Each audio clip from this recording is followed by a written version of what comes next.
naitwa Meshak. Mara nilipomuuliza mama kwa nini akanipea jina la Meshak, yeye pasipo kujua tafsiri ya Kikaldayo ya jina Meshak, alivutiwa na tabia ya wale vijana ambao walikuwa waaminifu wa Ibrania huko Babeli. Hiyo aliponiambia kisa kwamba hicho kinamvutia sana kuona uaminifu na kwamba hiyo tabia ndiyo alitaka iwe ndani mwangu, nami pia ikanivutia siku baada ya siku. Nikazaa mtoto nikampea jina ya Shadrach. Sio tafsiri niliyoitafuta. Nilitafuta tabia ya wale vijana wa Ibrania. Kwa hivyo mpendwa mtazamaji na msikilizaji, nakukaribisha kwenye somo la leo la Jumanne linalozungumzia sheria mioyoni mwetu. Sheria mioyoni mwetu. Masalio waliokusanyika juu ya mlima Sayuni wanalo jina lililoandikwa kwenye vipaji vya nyuso zao, jina la Baba na la Mwana Kondoo. Na katika Biblia ama jina katika maandiko matakatifu linamaanisha zaidi ya lebo ambayo kwayo watu huitana. Linawakilisha tabia, linawakilisha tabia. Wewe unaitwa Mkristo. Je, unaishi kama Mkristo kweli? Unaweza kuwa umeitwa Daudi mpendwa. Je, tabia yako inawakilisha jina lako kweli? Leo nitakusihi mpendwa kusoma pamoja nami kwenye kile kitabu kia Kutoka 33:18 hadi 13 na Kutoka 34:1-7 na Zaburi ya 119:55. Musa alipoomba kuona utukufu wa Mungu, Mungu aliahidi kumuonyesha nini? Na kisha Mungu alipotangaza jina lake kwa Musa kwenye Kutoka 34:5, ni nini kilifuata? Basi njoo kwenye somo hili, sheria mioyoni mwetu. Tabarikiwa.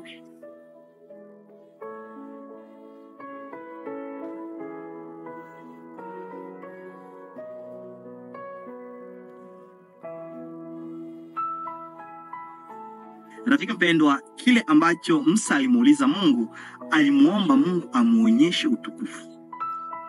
Ikiwa umesoma pamoja nami, na utukufu ni nini? Mara nyingi tunaelewa utukufu kama mwanga mkuu ambao hauwezi kufikiwa. Ndio, ambayo ni hakika ni maelezo yanayofaa, lakini utukufu wa Mungu ni zaidi ya udhihirisho wa wazi tu. Biblia inaonyesha ya kwamba utukufu wake ni tabia yake. Kwa hivi Musa alipomuomba Mungu kumwonyesha utukufu, Mungu akaonyesha sasa ambayo ni tabia yake. Ndivyo ilivyo pia kwa jina la Mungu. Jina la Mungu ni tabia yake. Yeye ni mwingi wa rehema, mwingi wa kusamehe, ni mwingi wa fadhili. Yale yote ni utukufu, ni jina lake linaloonyesha tabia hiyo.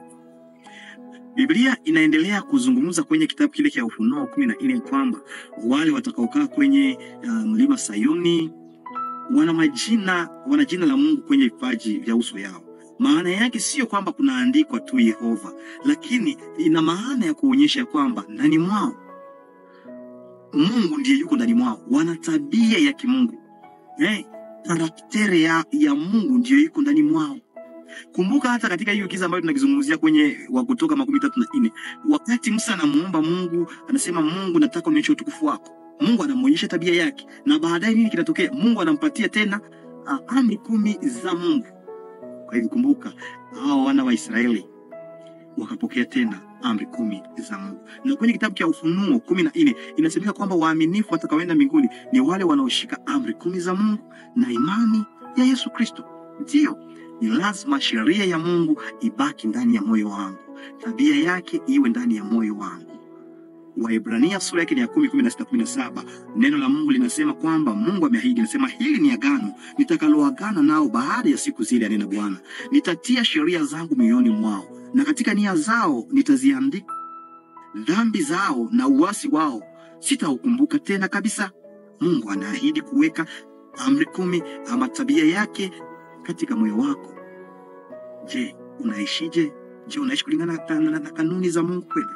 Amekuahidi pia kusamehe na kusahau dhambi zako. Kwa hivyo tunaweza kuhitimisha somo hili ya kwamba jina la Mungu ni tabia yake.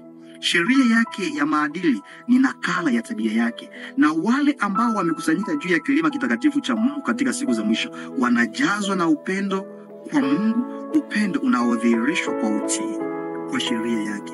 Na kusihi ikupendeze kuwa unashika sheria ya Mungu, kwa sababu ndio nakala ya tabia yake. Asante Yesu kwa somo hili. Tufundishe sheria yako kuiishi ndani ya mioyo yetu, ionekane katika matendo yetu. sisi ni Wakristo, tuonekane kuwa Wakristo kwa kweli katika jina la Yesu Kristo. Amina. Ndugu mpendwa, ikiwa tumekombolewa kwa neema kwa njia ya imani na si kwa sheria, basi sheria ya Mungu ina umuhimu gani katika maisha yetu ukilinganisha na Yohana ya kwanza 5:3? Weka jibu kwenye comment. Mungu akubariki, usikose kusubscribe, like na kushare.